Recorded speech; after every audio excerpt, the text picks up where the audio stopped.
come in the night and take me far from here. How y'all doing? Left feeling under and I can't control. Oh, hey. Can this Nice to be see you on fixed? the side of the world. Well, I don't know. Is it the world that has broken into, or am I Anybody feel that way? the fool? What's going on? What am I doing with all of this time? I gather my wisdom and still see no light.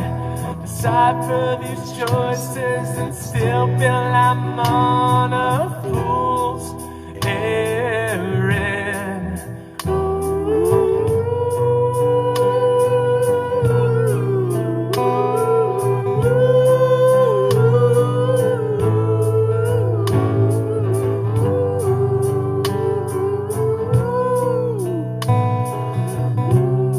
Hey. Wow. Another part of the story. Yeah, you know, somebody actually bartered that beautiful piece of antique art. Yeah. Isn't that art? Beautiful. That's a 22 Magnum. A Magnum actually shoots a pretty good sized bullet, about that long. And if you hit up there, it won't do much. It'll probably reflect, but this is a big enough 22 caliber. If you hit it right there, it'll kill a man. Or woman. Why is that important? Well, in the old days, you didn't want to waste a lot of bullets. And nowadays, as expensive as it's getting, you don't want to waste a lot of bullets either. Ah, yes. So, I wanted to go ahead and talk to a few people today. Hey, there you are. Like, nice to see you. From across the ocean. Isn't this amazing? This is a world we can communicate to anybody in the world at any time, if they're awake, and actually have conversation, a dialogue.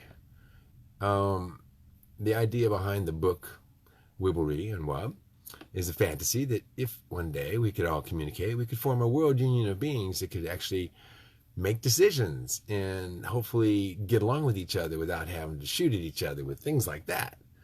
Because it seems to be a little problem. Yeah. We haven't figured that out yet on Earth. We keep having these wars, these miscommunications that end up with killing. Not sure how we're going to stop that. Some say it's just take away all the guns. But in America, if you took away all the guns from the people that would give them to you, the people that wouldn't give them to you probably have a reason. And that's because they want to use them for the bad things they can do with guns. In America, we kept our guns so we could go ahead and be free on the basis of if we have to take the country back because the bad guys took over the control of it, then in theory, democracy was created so that that right was there. And so we hope to never have to test that in our country. But the point behind it was that if we ever did, that the people that would have the ability to defend themselves against the few who might get in power that wanted to take control of a country that didn't agree with the policies. And this has happened a number of times for those who don't study history, including, well, pretty much every major country in the world. I was reading the other day in 1830s when Britain was trying to take over India. And this guy was general, come back. I mean, this is a major person, major politician. He said, India, I've walked everywhere in India. I have not seen a beggar. I've not seen a thief. They have an incredible respect and ethos and honor. We cannot defeat such a nation. They believe in their gods and the many that they have. We can't defeat them unless we re-educate them. So we recommend we change their education system and we teach them that England is supreme and that if you're not English, you must be inferior. And by teaching them inferiority, by convincing them that they are inferior, we will conquer them. So the first thing they did is they said, we will go after their ancient education system and thereby destroy it. Now, if you've ever studied Vedic math, compared to common core American math and the kind of stuff they're teaching kids in school right now, you've destroyed the ability to do math in the human mind by teaching the methodology that they now teach young children in America. If you use Vedic math, you can figure out the square root of something in a matter of mere seconds in your head. compared to what you have to do on a piece of paper to do simple division in American math in the classroom today. It's horrid, absolutely horrid. So part of what I'm trying to teach others is that if you were going to develop a village and teach your children how to do things easily, quickly, and fast, so that at 6th grade they have all the education they need for a lifetime, like we used to do in 1900, then you would want to teach them methods that make it easier, not harder.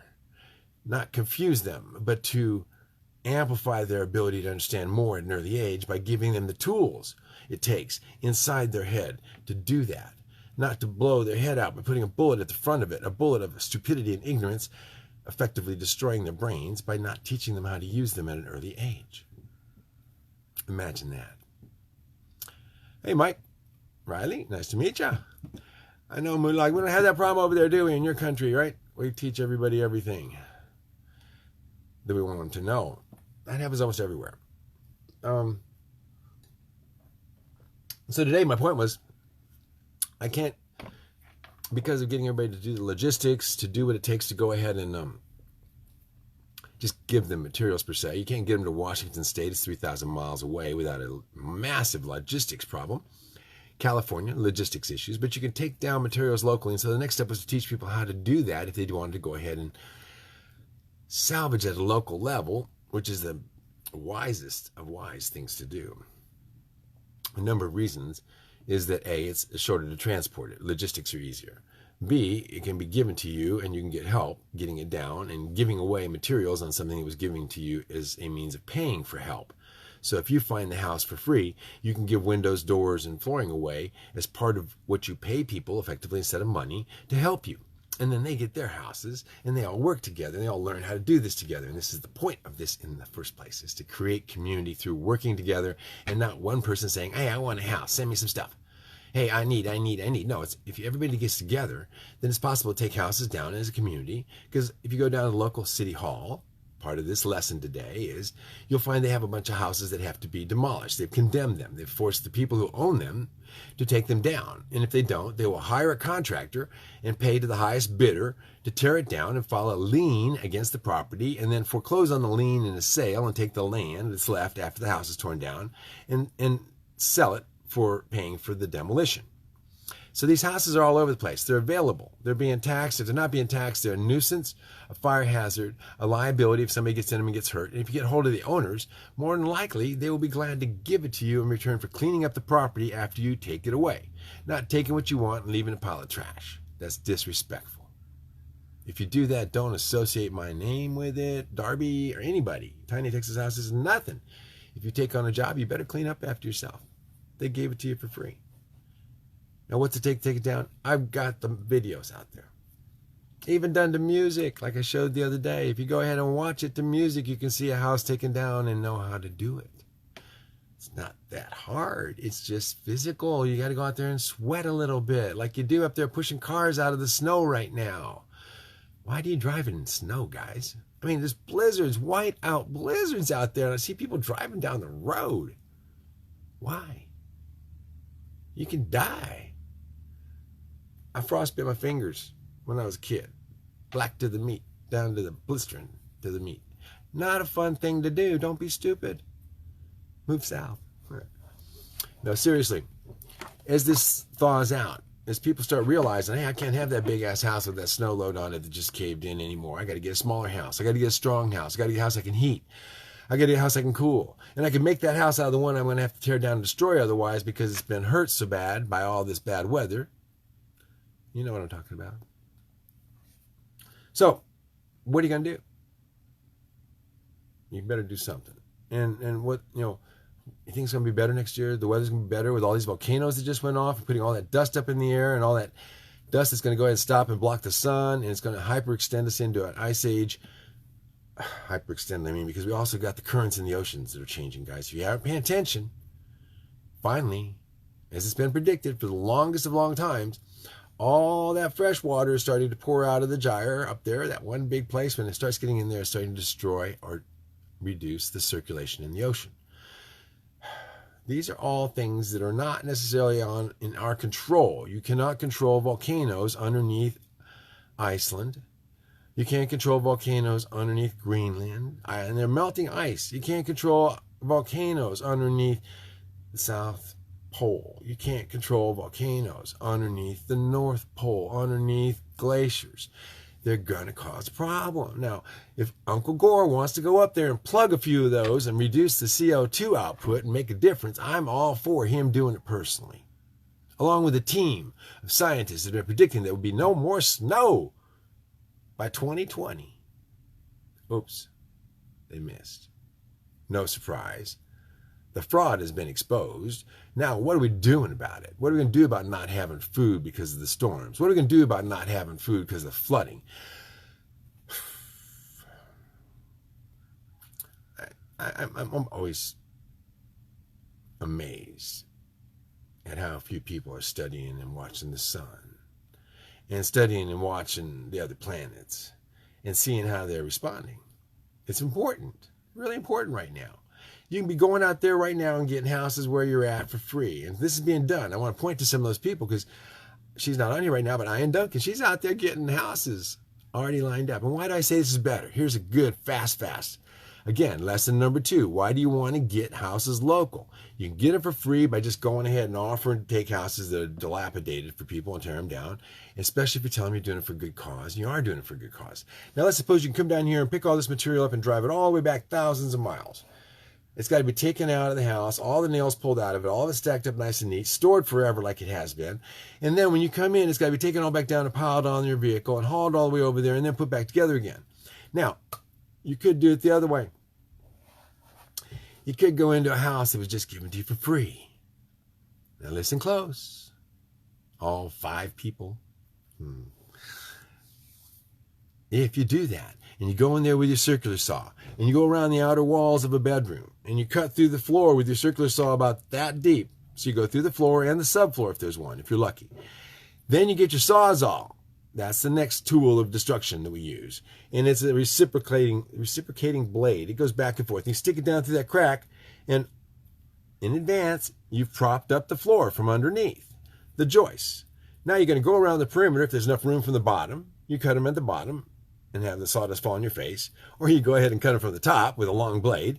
And when you get them all cut off, you now have a section of floor. It might be 10 or 12 feet long, typical room, 15 foot. And you take that section of floor out of the house with the joists on it. Instead of destroying the flooring, taking it up with a crowbar or a tool and losing 50, 60% of it and doing huge amounts of work, you take a section of wall out and you carry the floor through where the wall was outside and put it on a trailer. And you take it on the trailer over to where you want to build your new little tiny house. And you put it down on joists, beams, and now you have the bottom of your tiny house floor. You put a perimeter beam on, wrap it, and you can now build on it and make a tiny house, and it saved you an entire day of work to go ahead and frame a floor, put a subfloor down, put another tongue groove floor down, and then sand the floor and possibly finish it because you might even got a good finish on the floor. Now, you just saved yourself 2 different occupations, 3 occupations. The demolition, salvage. Then you had the guy who's going to go ahead and put together all that wood and make your floor. The guy that's going to finish the floor off. You might even have a guy in the middle who's going to transport it for you. So you got all sorts of things taken care of, and you didn't have to warehouse it. You didn't waste a lot of time handling it, taking it apart, stacking it up, putting it in the warehouse, pulling it out. You simply cut out the section of floor and took it over and made a house out of it. So maybe one room is a 10 by 10. So you're going to get you a 10 by 10 room as a 10 by 10 house. That's great. I got houses out here that are 7 by 9. I used the wall section. It had a tongue and groove wall between the windows. So we just cut the whole darn wall out and dropped it with all the 2x4s and everything. Just dropped it and then turned that into a floor. 3 girls helped me on that, one of my ladies, and they helped me build what's now known as the Kid, which is grapes. 3 wall sections. One's a floor, still got the outlet in it so I can show people. One's a wall in the back. One's a sidewall. The lumber and everything else to make it is 67 square feet. It's got a shower in it. It's got a kitchenette in it. It's got a great bedroom upstairs. It's one of the most popular houses of the 7 that we lease out or we rent out for the B&B. And you could build it in literally with pieces like that in a week. Why? Because you don't have to remake the pieces. You cut out a section. This section of floor could be a section of wall. Why not? Tongue and groove wall. This section of floor could be a ceiling. It could be the loft. Just cut out that section of floor. And the tough guys, 4 guys can lift up a typical floor section of it, 6 foot by 6 foot, easy breezy, weak guys. For decent sized guys, a 6 foot by 12 foot section of floor could be picked up. And so therefore, if you had, maybe 4, 5, 6 good, healthy guys and gals, you could, or use rollers or use other methods, put a couple beams and a couple rollers and just roll it out. You got floor joists under it. So you can roll a section of floor wherever you want to roll it just by putting pieces of PVC under it and on the ground, just rolling it if you want to, but you put it on beams, it's easier, and roll it across the beams. So if you get sections of floor, sections of wall, you can take down houses locally, a section of ceiling. Just cut out a section and reuse it. That's the fastest way to make tiny houses that I figured out after 12 years of being in the business of salvage and building houses, part of it, and another 30 years of being in the salvage business and making houses that were on the ground in Austin, restoring old houses, all the ways you could possibly make salvage into something new.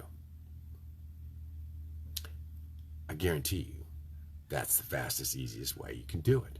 And you can't ship sections of floor that big cross country cheap. So if you can find it local, and I say local within 15, 20 miles, you can get a permit to ship something 10 foot wide down the road for $60. It's a wide load permit. You put it on a cattle trailer, just a low boy trailer, and just have it sit up past the wheels on the sides and go out and just drive careful and don't hit everybody, and you go make it a few miles without any trouble.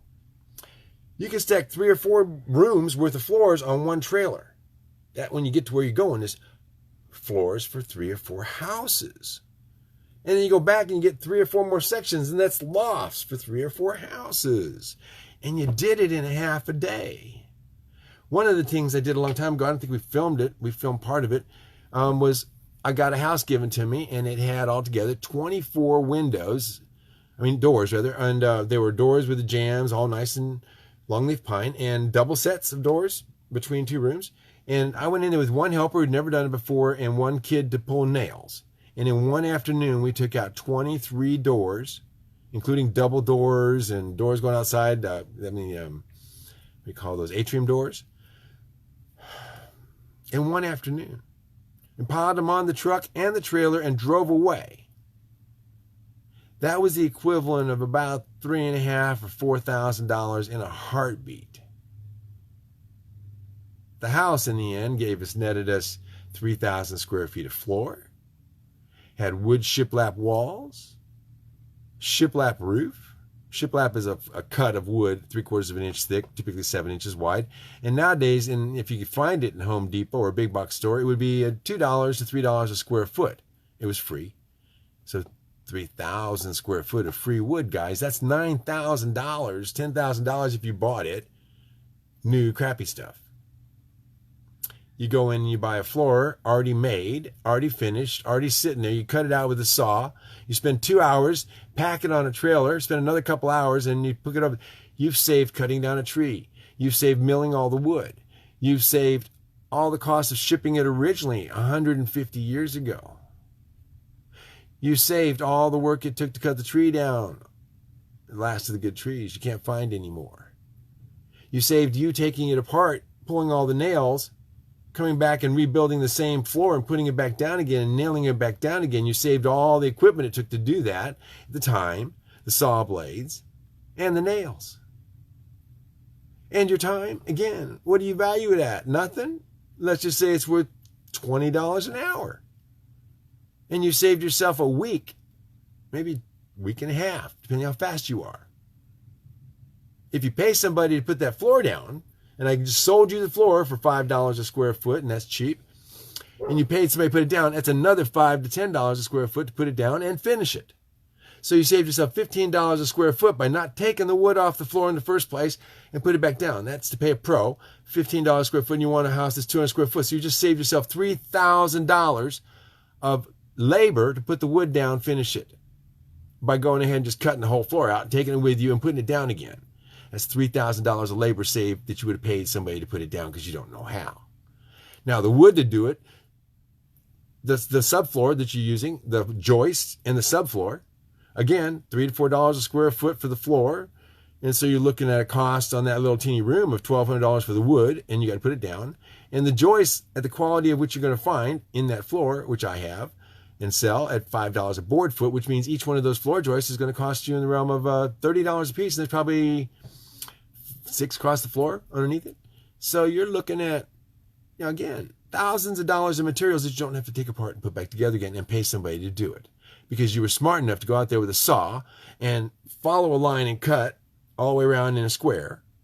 And then take your sawzall, cut it off, and then carry it out of there. Now, if you can't do that, you shouldn't be in the building business. Find somebody else to do it for you. Stand on the sidelines. Pay them a few bucks.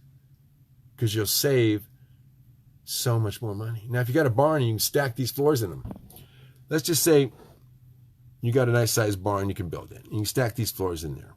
And you build in the barn most of the way, you get it all dried in, and you roll it out there on skates out on the side, and you finish out, and you put another one in the space. And you got a barn. Now you have a production center, and you can roll them out, and then on your wagon or on a trailer, take them out and position them on the property and bring your trailer back.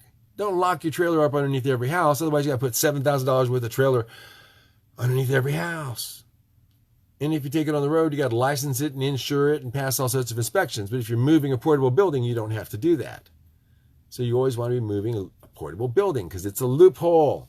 And loopholes are the way you want to go because a portable building, does not have a bill of sale. So you can go ahead and take it out there. And it's just a piled up piece of trash. What's the value of a piled up piece of trash? To the appraiser, who's going to tax the heck out of you if he thinks it's a house. If it's under a certain size, it's a portable building. Keep that in mind, unless you love paying taxes. Anybody out there love paying taxes? Hey, Shannon? Pamela? Yeah. So this is a quick lesson. I didn't want to tie up a bunch of people's time today, but I wanted to go ahead and give some ideas because one of the frustrations people have is that they're having trouble finding land.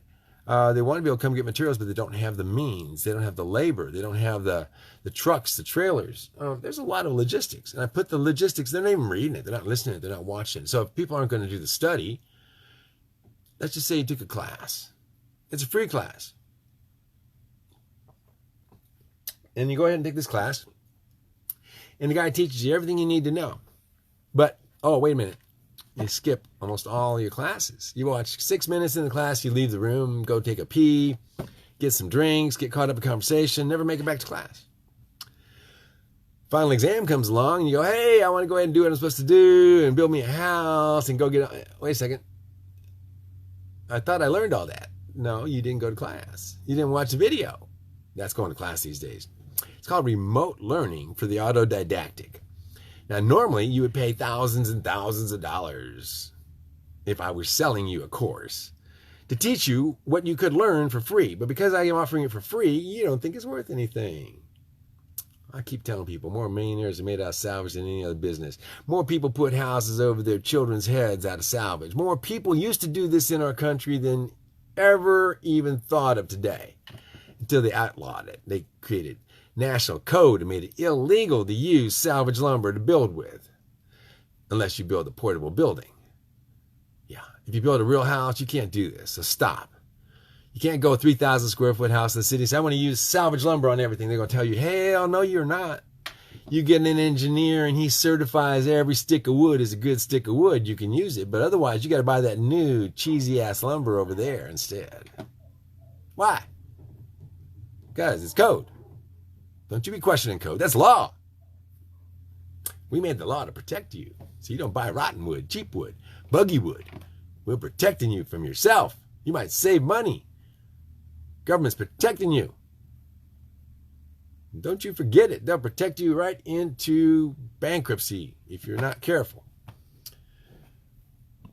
Even give you vaccines and all that kind of stuff just to protect you from the big bad boogie bug. He's going to get you. So, he said that every state has now adopted the International Building Code. That's right. And what internet? Yes, I know about that. That's what the big corporations make up the damn code. It says you got to buy our product. And if you don't buy our product, you can't get certified. Period, period, period. Thereby, I can say you have to put electrical wiring in the wall at 16 inches off the floor, where the electrical field will be right behind your little pineal gland at the top of your head next to the wall every night, so that it will go ahead and light you up like a candle inside your head. And that way you can reduce the inflammation in your body for your pineal gland being able to produce melatonin, which helps reduce inflammation at night and lets you sleep and dream properly. And if you dream properly, then you'll be able to be wide-eyed and bushy-tailed and have a focus and concentration the next day instead of being attention deficit. And all those other things can happen when you don't dream at night because your head is in an electrical field. Or a baby, even worse, in the crib in the corner, has an outlet at 16 inches off the ground in both walls. So when he rolls into the electrical field with all the extra water that's in the bones of the head of a child, then he picks up more radiations affected by it. And if you don't think electricity affects water, you're crazy. And so what happens is that affects his ability to sleep and dream and act right. So he wakes up in the middle of the night crying, you don't know why, and you pick him up and you carry him around and you hold him and he goes back to sleep. And then you put him back in the crib and he rolls into the electrical fields and wakes up again. You don't understand why he woke up again. They're invisible, but it doesn't mean you can't feel them. If you want to check it, go get yourself an electric meter. It's just a little thing. You just hold it up near hot electrical wires, and it goes beep, beep, beep, beep, beep, beep, beep. Danger, danger, danger, danger. Do not stick your finger in here, that kind of thing. But you don't have to stick your finger into an electrical field to be affected by it. So people all over the world are becoming allergic and developing reactions to high electrical magnetic fields, EMFs. And Trinity's one of those people. So we wear a EMF hood with silver threads in it if you go into the city. And that way she is able to survive. She had multiple sclerosis before she came here. It was destroying her. She couldn't sleep at night. Some people have to have Faraday cage houses where your Faraday cage actually keeps this radiation from getting inside your house. Otherwise, it can actually destroy your guts, especially if you don't ground feet on the earth. Because you are a filament inside of a gelatinous shell. And if you absorb a lot of stress and a lot of energy and you don't download it to the earth, it will affect you and you'll get old and you'll age and you won't be able to maintain this nice, beautiful, youthful skin and all this kind of stuff naturally. No plastic surgery and no drugs and not even really supplements if you just take care of yourself. From your self-destructive sleep you're in. If I had the light, I'd come in the night and take us far from here. I can't. That feeling under and I can't control. Can this be fixed? Well, I don't know. Is it the world that has broken into, or am I the fool? What am I doing with all of this time? I gather my wisdom and still see no light. Decipher the choices and still feel I'm on a fool's errand. Can I possibly get the message? Can I possibly come up with a way? Because somehow I keep feeling like I'm on that fool's errand. In a basement bedroom with the window. That's part of the prelude to Wibblery and Wub. It's part of this book, this story. It's about how a young man starts off in the beginnings of life and how you figure out what you're here for. What is your purpose? What is the meaning of your existence? To go watch football games, baseball games, to learn the statistics on something that will be meaningless tomorrow when there's no electricity, when there's no games. Your heroes are heroes as long as there's an audience. And if there's no audience, what value are they in your life? What are they teaching you? How to throw a ball and catch it in a field? How to whack a ball with a stick? Amazing the crowds that are willing to watch such things. And yet their skill levels are zero. If they had to run out and survive, they'd be dead. Couldn't grow a chicken to get an egg, let alone So many things. So, before the elders pass away, maybe you should ask a few questions, kids. And I guess in your case, get your phone out and record it. Because memory seems to be a function of computers now. The old-fashioned thing about remembering everything, storing it in your head, that's important. So as you go to build this new world, your new village, thank you, Susan, it's important. Don't leave out logistics.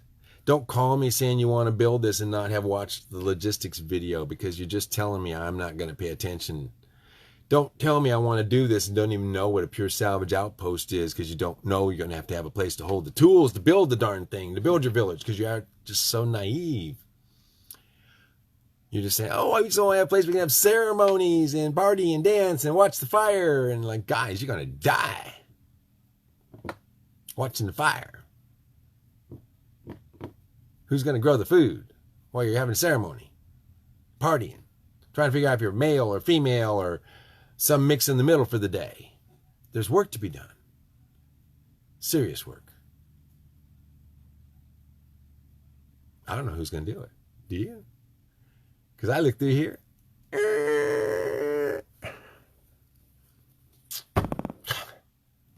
Where's everybody at? Politics, sex, fantasy, distraction. Distraction. DIS means no. Traction. Traction meaning track. Track meaning action. Earth. Grounded. Grounded. Traction. No, it's no traction, no grounding, no action. Just words. Just illusion. Just a matrix of distraction. So, I wanted to say hello today because I'm your distraction for the last 30 minutes. And I do hope you take some of this to heart and that you utilize this to change your life, change your world. Give somebody else a chance to go ahead and have a house by having, hey, there's a house sitting empty and I got nothing to do and I can help take it apart and take that floor over there and build grandma a house out of that old junky house that's sitting over there nobody's using. Why not? Why not? What the heck did you do with your last year? Did you look and see out there where the little digging went on and all the things that we managed to do around here and that's just one old person? This isn't even real. Just an animated character on a screen in front of you in a place that doesn't exist. It's just here for inspiration, just like this story. Wibblery, the language of what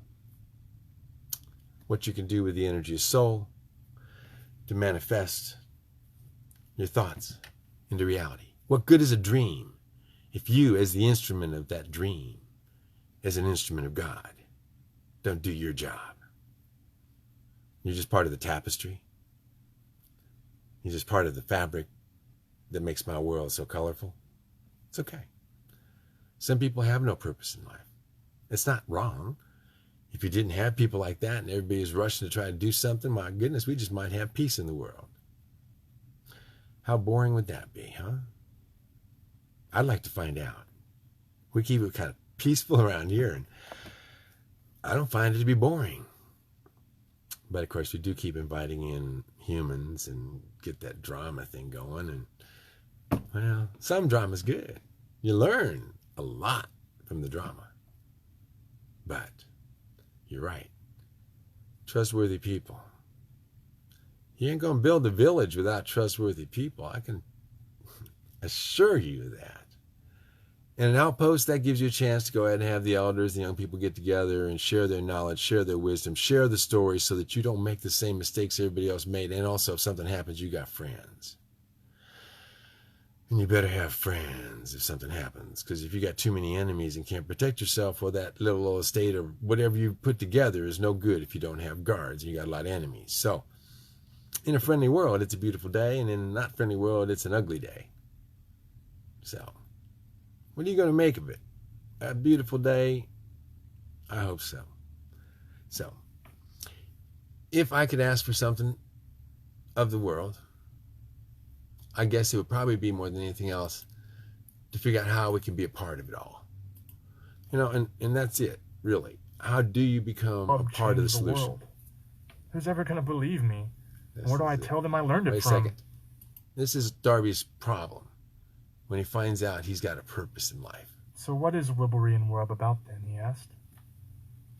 Rubbles went on to explain, and Darby listened intently, wondering, as he learned, how could this all be real?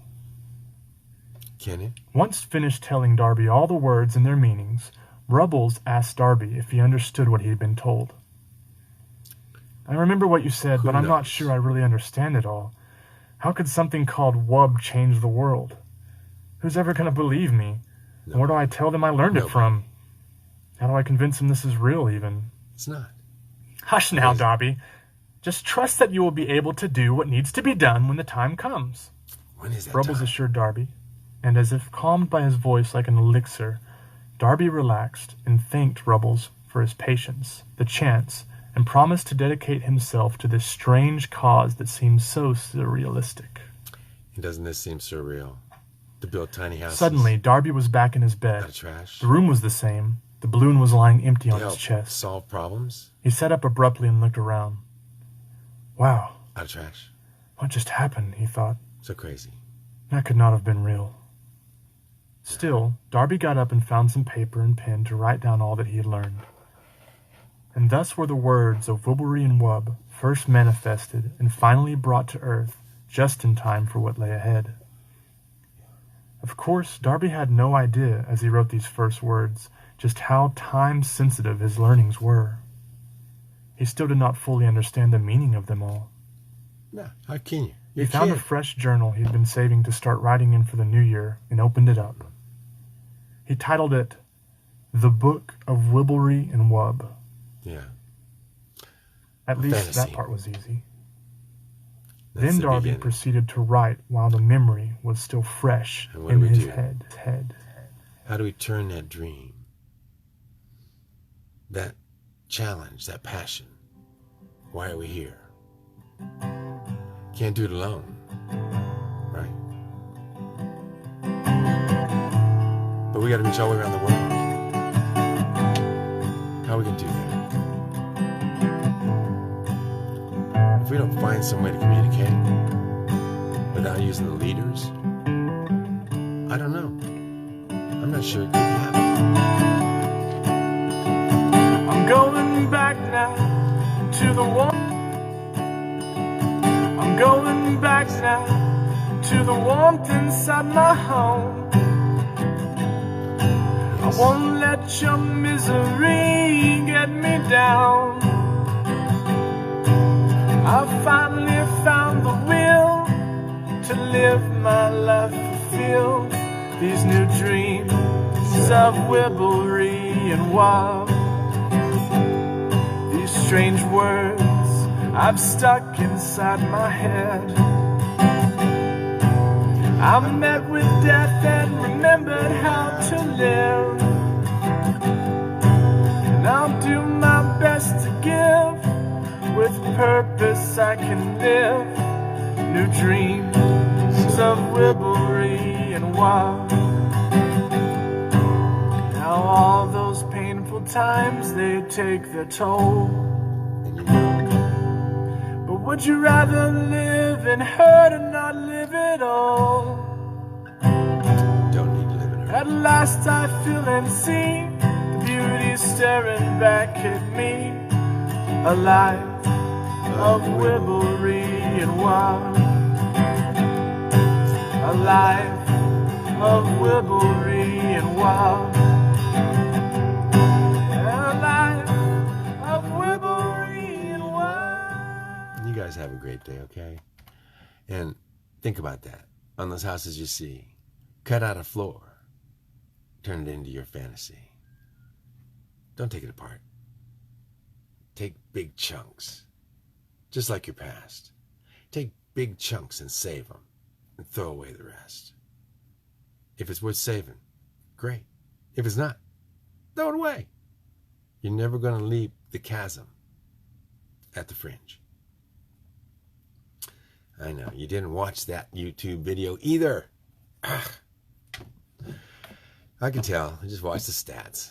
I tell you this stuff, it should be inspirational, motivational for those that want to try to make these leaps of faith that you can do things you didn't believe you could do at late ages. I can only demonstrate it through exemplifying what's possible. It's up to you, individually, to change your life. I can't do it. Until we meet, if we ever meet. Blessings, guys. Yes, thank you, Wendy. Let's house our homeless veterans. These are great words. I have spent 15 years. Not one veterans group has ever taken me up on the offer to take windows and doors and floors and siding and build one single house, including the plans and everything for the loopholer. Not once, Wendy. Isn't that amazing? Only 15 years. Sad. See if we can do better, guys. Y'all take care.